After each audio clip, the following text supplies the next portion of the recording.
زمانہ قدیم کی وہ سرزمین جہاں بنی اسرائیل کے انبیاء نے اپنی جدوجہد کا آغاز کیا، وہاں ایک شخص تھا جو اپنی دولت، غرور، تکبر اور دنیاوی شان و شوکت میں بے مثال سمجھا جاتا تھا۔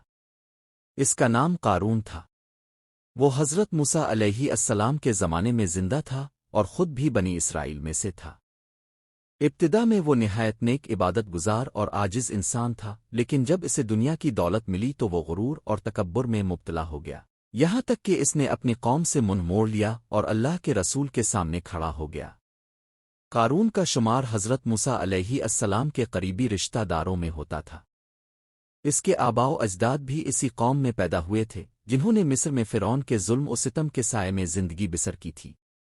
لیکن اللہ تعالیٰ نے بنی اسرائیل پر رحم فرمایا، ان کی رہنمائی کے لیے حضرت موسیٰ کو نبی بنا کر بھیجا، اور یوں ہدایت کا سفر شروع ہوا۔ قارون کو بھی موقع ملا کہ وہ اس روشنی سے فیض یاب ہو، مگر وہ اندھیرے کا غلام بن چکا تھا۔ ابتدا میں قارون ایک عام انسان کی طرح زندگی بسر کرتا تھا۔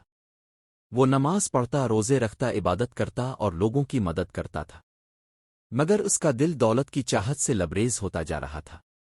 وہ دیکھتا تھا کہ کیسے فرعون کے دربار میں بیٹھے امرا سونے اور چاندی میں کھیلتے ہیں، اور کیسے ان کے پاس غلام، خدام اور شاہانہ سواریوں کا انبار ہے۔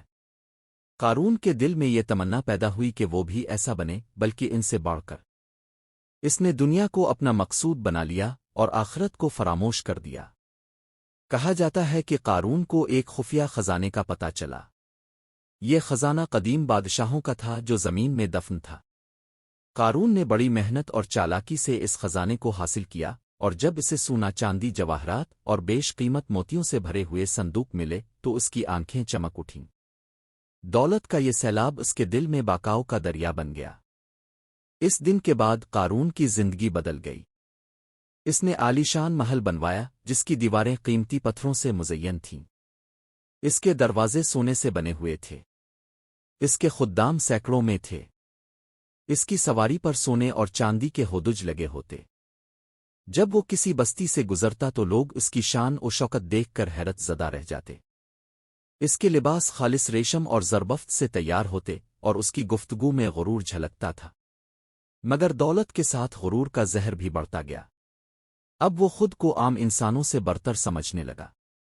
اس نے اپنی قوم کے نیک لوگوں سے منہ موڑ لیا اور ان پر طنز کرنے لگا۔ حضرت موسیٰ علیہ السلام کے پاس جب اللہ کے احکامات آتے تو قارون ان پر شک کرتا اور کہتا، یہ سب باتیں تم نے خود بنائی ہیں، میں تو تم سے زیادہ سمجھدار ہوں۔ اس کا تکبر اس حد تک بڑھ گیا کہ وہ خود کو قوم کا رہنما اور عقل مند ترین شخص سمجھنے لگا۔ اس نے دعویٰ کیا کہ جو دولت میرے پاس ہے وہ میرے علم، محنت اور قابلیت کی بدولت ہے۔ اس نے اللہ کا شکر ادا کرنے کے بجائے اپنی تعریفوں کے پل باندھنے شروع کر دیے۔ وہ اپنی دولت کو اپنے خزانوں میں بند رکھتا تاکہ لوگ اس پر رشک کریں اور اسے دنیا کا سب سے بڑا دولت مند تصور کریں۔ ایک دن اس نے فیصلہ کیا کہ اپنی دولت کی نمائش کرے۔ اس نے اپنے خادموں کو حکم دیا کہ خزانے کے دروازے کھولے جائیں اور سونے کے ڈھیر عوام کو دکھائے جائیں۔ سینکڑوں غلام جنہوں نے سونے کی چابیاں اٹھا رکھی تھیں قارون کے محل کے دروازے پر کھڑے تھے۔ کہا جاتا ہے کہ ان چابیوں کا وزن اتنا تھا کہ کئی مضبوط آدمی مل کر بھی انہیں مشکل سے اٹھا پاتے تھے۔ جب وہ قافلہ شہر میں نکلا لوگ حیرت سے اسے دیکھتے رہ گئے۔ کچھ نے رشک کیا، کچھ نے حسرت سے آہیں بھری، اور کچھ نے دل میں سوچا کہ کاش ہمیں بھی ایسی دولت میسر آتی۔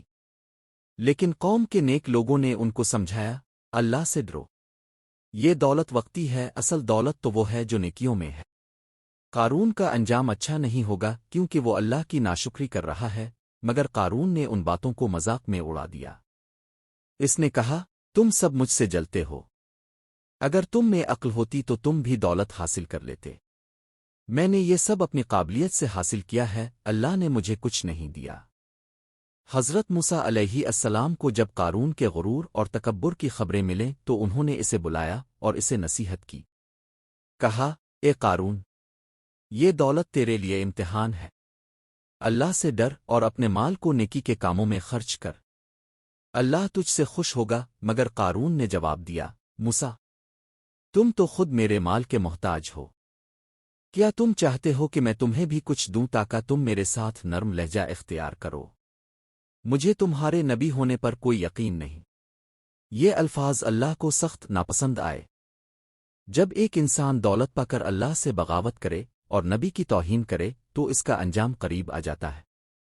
ایک رات قارون اپنے محل میں سو رہا تھا، وہ اپنی دولت میں مست اور نبی کی باتوں سے بے نیاز تھا۔ اس رات زمین ہلنے لگی۔ لوگوں نے گھروں سے نکل کر آسمان کی طرف دیکھا مگر عذاب زمین کے نیچے سے آ رہا تھا۔ قارون کے محل کی بنیادیں ہلنے لگیں، اس کے ستون ٹوٹنے لگے، اس کی دیواریں لرزنے لگیں۔ اس نے اپنے خادموں کو پکارا مگر کوئی نہ آیا۔ وہ اپنے خزانے کی طرف دوڑا تاکہ اسے بچا سکے مگر زمین پھٹنے لگی۔ قارون، اس کا محل، اس کے خزانے، اس کی دولت سب زمین میں دھنستے چلے گئے۔ لوگوں نے دیکھا کہ ایک لمحے میں جو شخص خود کو رب سمجھتا تھا وہ زمین کا ایندھن بن چکا تھا۔ صبح جب لوگ جاگے تو وہاں کوئی محل نہ تھا، کوئی خزانہ نہ تھا، صرف زمین کا ایک گڑھا تھا جہاں کبھی قارون کی سلطنت تھی۔ وہ لوگ جو کل اس پر رشک کرتے تھے آج اللہ کی قدرت دیکھ کر لرز اٹھے۔ انہوں نے کہا، کاش ہم بھی اس کے راستے پر نہ چلتے ورنہ ہمارا بھی یہی حال ہوتا۔ قارون کی کہانی رہتی دنیا تک کے لیے عبرت بن گئی۔ وہ اس انسان کی علامت ہے جو اللہ کی دی ہوئی دولت پر فخر کرتا ہے مگر شکر ادا نہیں کرتا، جو اپنے مال کو دوسروں سے برتر سمجھتا ہے مگر اسے نیکی میں خرچ نہیں کرتا، جو اللہ کے نبیوں کی مخالفت کرتا ہے اور اپنے نفس کو معبود بنا لیتا ہے۔ یہ دنیا عارضی ہے اور یہاں کی دولت محض ایک فتنہ ہے۔ قارون کی مثال ہمیں یہی سبق دیتی ہے کہ اصل دولت عاجزی، شکرگزاری اور نیکی ہے۔ غرور کا انجام صرف ذلت ہے، اور جو شخص اللہ کے راستے سے منہ موڑتا ہے اسے زمین بھی قبول نہیں کرتی۔